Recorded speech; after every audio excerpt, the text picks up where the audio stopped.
이 고린도전서 10장 1절에서 5절 말씀 통해서 하늘 아래 바다 가운데, 구름 아래 바다 가운데라는 제목으로 부활의 이 놀라운 예수 그리스도를 경험한 우리가 부활의 신앙으로, 부활의 믿음으로 어떻게 살아야 할 것인가 우리가 함께 좀 나누고자 하는데요. 1절 말씀을 보시면 바울이 이렇게 이야기합니다.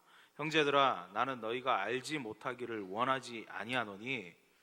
어려운 말이잖아요. 여러 번 이제 꼬아서 얘기하는 거죠. 곧 형제들아, 나는 너희가 알기를 완전히 원한다라는 뜻입니다. 이렇게 강조하는 거죠. 나는 너희가 꼭 알기를 원한다라고 이야기하면서 우리 조상들이 다 구름 아래에 있고 바다 가운데로 지나며라고 이야기합니다. 고린도 교회 성도들에게 과거 우리의 조상 곧 이스라엘 사람들, 이스라엘이 애굽이라는 땅에서 나와서 구름 아래에 있고 바다 가운데에 우리가 지나갔다라는 이야기입니다.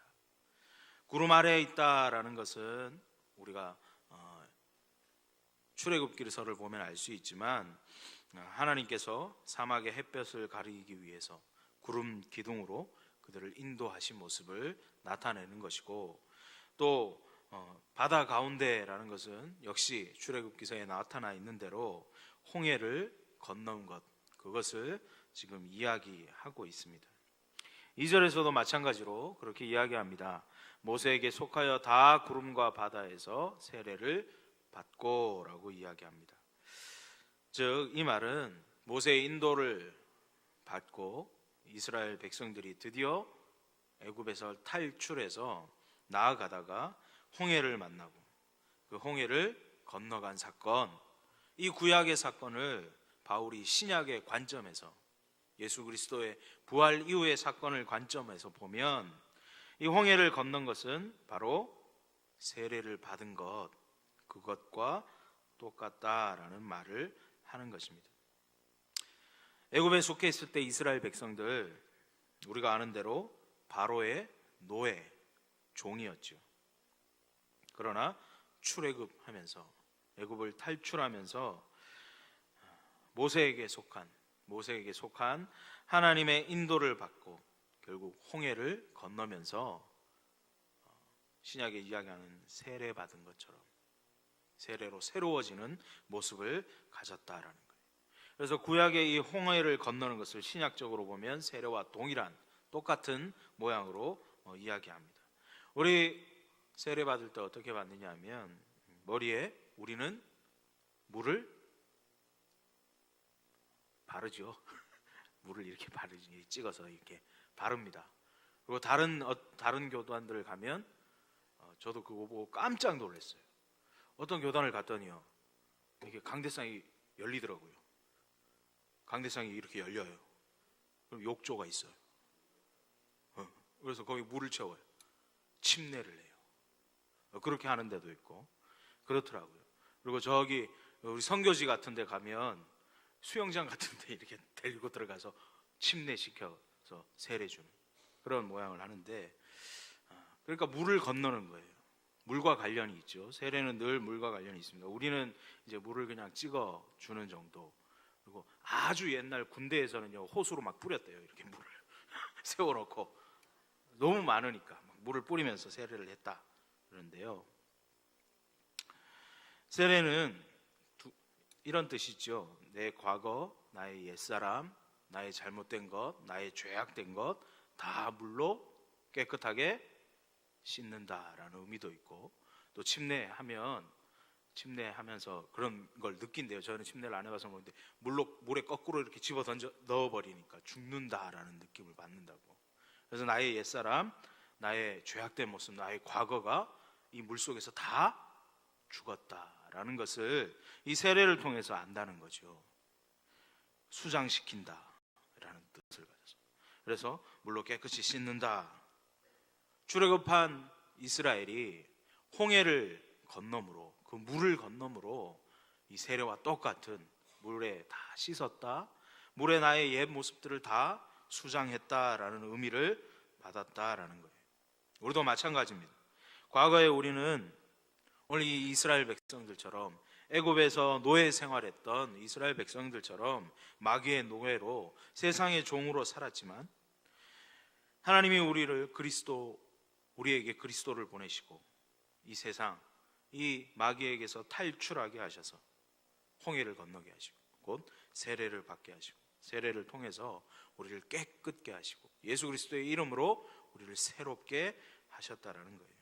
우리도 다 세례를 받았습니다. 우리도 다 홍해를 건넜습니다. 옛사람, 옛모습, 죄된 종의 모습이었던 모습들 다 수장하고 깨끗이 씻었습니다. 세례의 의미, 홍해를 건넜다는 의미는 이것입니다. 또 하나 홍해를 건넜다, 세례를 받았다라는 의미가 다른 의미가 하나 더 있습니다. 죄와 허물을 물에 씻었다, 수장했다 의미 말고 한 개가 더 있어요. 그게 뭐냐면 홍해를 건넜다 하면 이젠 다시는 애굽으로 돌아갈 수 없다라는 뜻입니다. 홍해를 건넜다라는 것은, 세례를 받았다라는 것은 이제 다시는 그 모습, 옛 그 모습으로 살아갈 수 없다, 이제 다시는 그곳으로 돌아갈 수 없다라는 것을 의미하는 거예요. 그래서 하나님은 몇 개월, 조금만 더 가면, 몇 개월만 걸어가면 가나안으로 갈 수 있는 이 해안길을 통해서 그들을 인도하시지 않고 일부러 홍해로 그들을 몰고 가셨고, 그 홍해를 통과하게 함으로 이제 죄된 모습, 종된 모습을 깨끗이 씻고 이제 다시는 애굽으로 돌아가지 않는, 다시는 애굽으로 돌아갈 수 없는 이 세례를 베푸셨다라는 것입니다. 이제는 더 이상 세상에 미련 둘 수 없어요. 우리가 바로 이 홍해를 건너고 세례를 받았기에 우리는 깨끗한 몸이 되었고 이제 다시는 애굽으로 돌아갈 수 없는, 다시는 애굽에 미련을 둘 수 없는 오직 하나님이 우리에게 보여주신 가나안만을 바라보며 가나안으로 나아가야 하는 그런 이제 사람들이 되었다, 이제 그런 우리 지체들이 되었다라는 것이죠. 그렇게 할 때 오직 하나님만을 바라며 오직 하나님만을 의지하며 하나님께서 명령하신 대로 애굽을 다시 바라보는 것이 아니라 가나안만을 바라보고 나아갈 때 그곳이 어떠하든지, 그곳이 아무리 위험하고 아무리 거칠고 아무리 척박하다 하더라도 이스라엘 백성이 광야에서 그러했던 것처럼 절대로 우리는 굶어 죽지 않습니다. 절대로 우리는 헐벗지 않습니다. 절대로 우리는 목마르지 않습니다.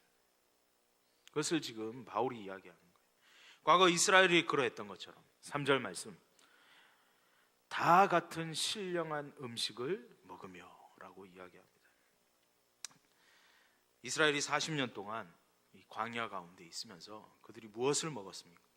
바로 이 신령한 음식을 먹었어요. 출애굽기 16장에 보면 이 신령한 음식이 나옵니다. 출애굽기 16장에 보면 이스라엘 백성들이 출애굽해서 45일, 한 달 보름이 지났습니다. 한 달 보름이 지나 어디로 갔느냐면 신광야라는 곳에 도착했어요. 그리고 그들이 드디어 하나님을 높이고 찬양한 게 아니고 드디어 그들이 돌을 들었습니다. 그리고 모세와 아론에게 달려갑니다.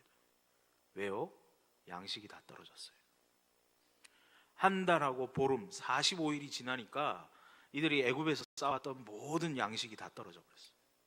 그랬더니 이들이 하나님 앞에 엎드려서 하나님께 달라고 비는 것이 아니라 돌을 들고 누구한테 간다고요? 모세와 아론한테 간다고요. 그리고 돌로 쳐 죽이려는 듯 막 불만을 쏟아 놓습니다. 차라리 그냥 애굽에 놔두지, 왜 애굽에 놔두면 못 굶어 죽을까 봐 여기까지 끌고 와서 여기서 굶어 죽이냐, 그러면서 이제 돌을 드는 거죠. 성인만 60만, 어린아이, 그다음에 여성, 그다음에 노인들 다 치면 200에서 300만, 그리고 올 때 그냥 나오지 않고 짐승이란 짐승은 또 다 끌고 나와서 대민족이 돼. 먹을 게 없어요. 그런데 자기들이 있는 곳은 사막이야, 광야예요. 죽을 것 같겠죠. 그래서 돌을 드는 것. 4절, 16장 4절 출애굽기 16장 4절을 보면 그때 하나님이 그들에게 나타나서 이렇게 말씀합니다. 모세에게 이르시되 보라 내가 너희를 위하여 하늘에서 양식을 비같이 내리니 백성이 나가서 일용할 것을 날마다 거둘 것이다. 그래서 신령한 음식이 거기에 나옵니다. 비같이 매일 거둘 것이다. 비같이 내릴 것이고 매일 거둘 것이다 라고 이야기해요. 그리고 16장 14절에 보면 그 이슬이 마른 후에 광야 지면에 작고 둥글며 서리같이 가는 것이 있었다라고 이야기하고, 또 15절에 이스라엘 자손이 보고 그것이 무엇인지 알지 못하여 서로 이르되 이것이 무엇이냐니 모세가 그들에게 이르되 이는 여호와께서 너희에게 주어 먹게 하신 양식이다라고 말씀합니다. 이게 우리가 아는 뭐지요? 만나입니다. 만나. 이 만나에 대해서 뭐라고 이야기하느냐면 16장 31절에 보면 이스라엘 족속이 그 이름을 만나라 하였으며 가시 같고 희고 맛은 꿀 섞은 과자 같더라. 너무 좋아한다. 꿀 섞은 과자 같은 게 매일 온다는 거예요. 그래서 출애굽기에 보면 뭐라고 고백하느냐면 사람이 사는 땅에 이르기까지, 그러니까 가나안 땅에 이르기까지 이스라엘 자손이 40년 동안 만나를 먹었다라고 고백합니다. 40년간 하나님이요 신령한 양식을 매일같이 주십니다. 매일같이 주세요. 딱 안식일 전날만 2배로 주십니다. 2배로 가져갈 수 있고 안식일 날은 안 와요. 하나님이 분명히 얘기했어요. 안식일 날은 없어. 그래서 대신에 안식일 전날에는 2배를 가져가도 다음 날이 돼도 썩어요? 안 썩어요? 안 썩어요. 꼭 이렇게 얘기하면 시험해 보는 사람이 있어요. 그래서 이스라엘 백성들도 시험을 해요. 자기들끼리 꼭 안식일 전날 정량만 가지고 와요. 그리고 안식일 날 나가봐요. 왔나 안 왔나 확인하려고. 또는 안식일 전에 그러면 2배씩 3배씩 퍼놓고 매일 나가서 하기 귀찮으니까 한 일주일씩 퍼놔놓고 일주일 동안 먹어야지 했다가 그 다음 날이 되면 어떻게 돼요? 썩어요. 꼭 시험을 해봐요. 하지 말라 그래도 꼭 시험을 해요. 어쨌든 40년간 그들은 이 신령한 음식을 매일같이 먹었어요. 하루도 빼지 않고 하나님의 신실하심으로 이렇게 먹었습니다. 그래서 광야 40년 동안 굶어 죽은 사람이 있을까요? 없을까요? 없습니다. 광야라는 곳을 지나면서 200에서 300만이나 되는 그 엄청난 민족이 광야를 매일같이 헤매면서 단 한 사람도 굶어 죽은 사람이 없습니다. 왜요? 하나님이 매일같이 신령한 음식을 주시니까요. 우리도 마찬가지입니다. 우리도 광야 같은 삶을 사는, 이 세상 광야 같은 세상을 살아갑니다. 애굽보다 열악하죠. 애굽보다 좋은 게 없어요. 그러나 애굽을 그리워해서는 안 됩니다. 우리는 애굽으로 이제 돌아갈 수 없습니다. 애굽을 소망하며 사모하며 사는 것은 어리석은 일이에요. 하나님은 오늘 이 광야 같은 삶 가운데서 신령한 음식을, 만나를 우리에게도 허락하십니다. 하나님은 절대로 우리를 굶기시지 않습니다. 하나님은 절대로 우리를 굶어 죽게 만들지 않습니다. 그런데 이스라엘 백성들이 어떻습니까?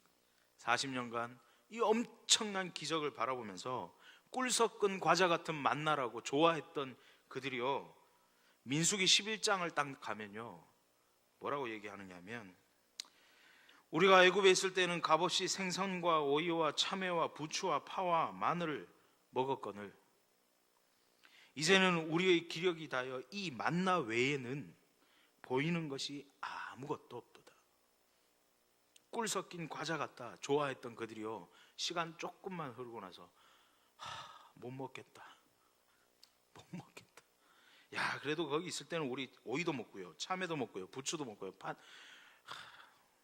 이제 만나밖에 없어요. 신물이 난다.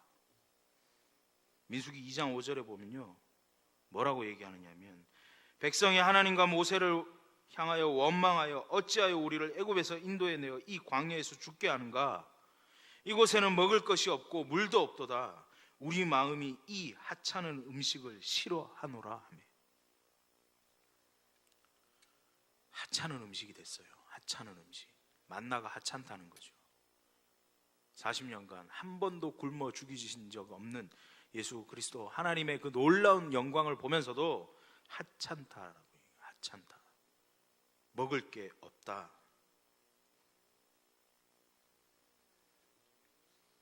신명기 8장 3절 말씀을 우리가 잘 아는 말씀인데 앞말씀은 잘 모르고 뒷말씀만 잘 알아요.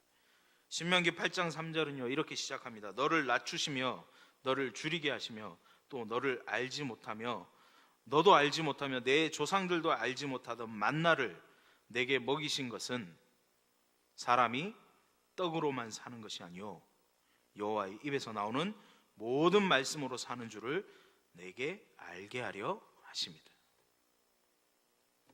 만나가 무엇입니까? 왜 만나를 주십니까? 이 왜 하찮다라고 이야기했던 이 만나를 왜 주셨습니까? 오직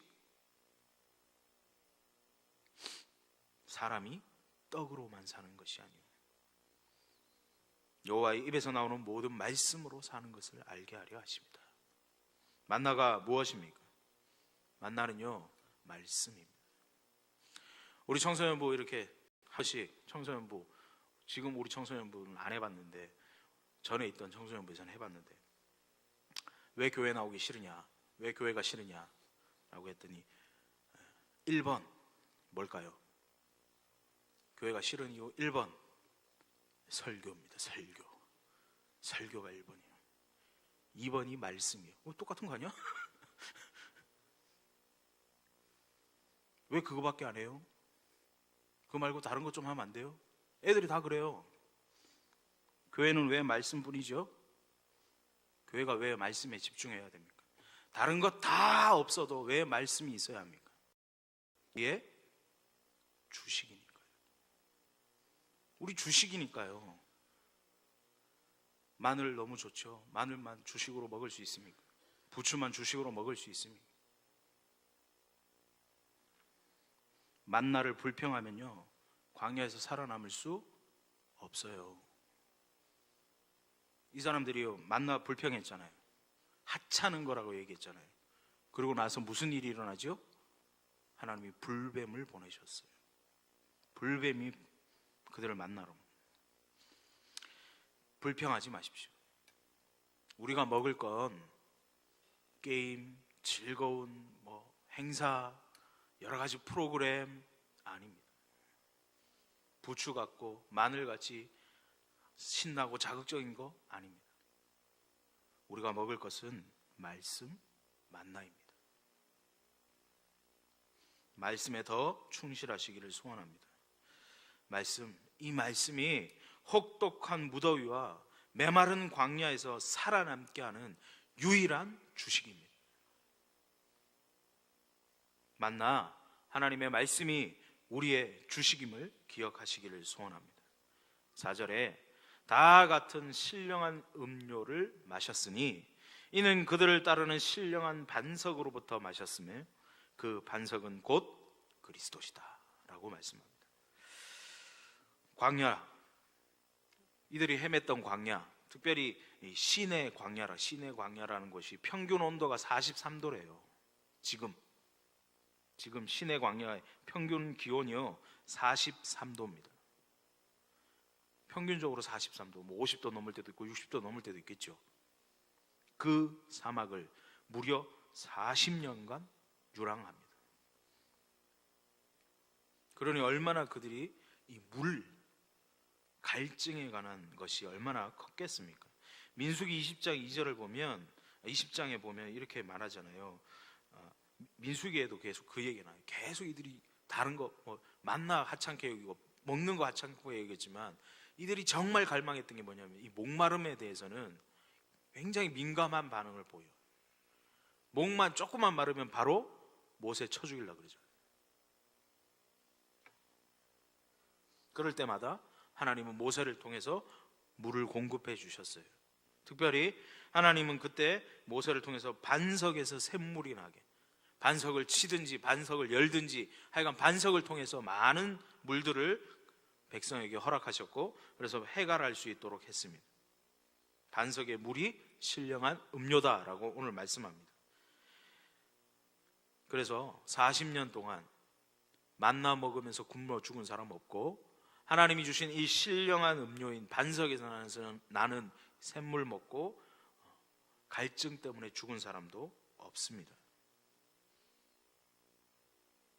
우리도 신령한 만나뿐만 아니라 이 신령한 음료, 이 음료를 마셔야 해요. 오늘 본문 4절에 보면 이 신령한 음료가 어디서 난다고요? 반석에서. 근데 그 반석이 누구라고요? 그리스도시다. 우리가 마셔야 할 신령한 음료, 그 음료는 우리의 반석 되시는 예수 그리스도를 통해서 나옵니다. 이는 이미 예수님께서 말씀하신 거죠. 요한복음 7장 37절에 보면 이렇게 나옵니다. 예수께서 서서 이르시되 누구든지 목마르거든 내게로 와서 마시라. 나를 믿는 자는 성경의 이름과 같이 그 배에서 생수의 강이 흘러 나오리라. 본인이 생수고 본인이 반석이심을 분명하게 이야기하셨죠. 그래서 39절에 보면 이는 그를 믿는 자들이 받을 성령을 가리켜 말씀하신 것이다. 곧 우리는 무엇으로 살아야 됩니까? 이제 결론이에요. 우리는 말씀과 성령으로 살아가야 합니다. 말씀이 우리의 신령한 음식이고 성령이 우리의 신령한 음료가 되는 것입니다.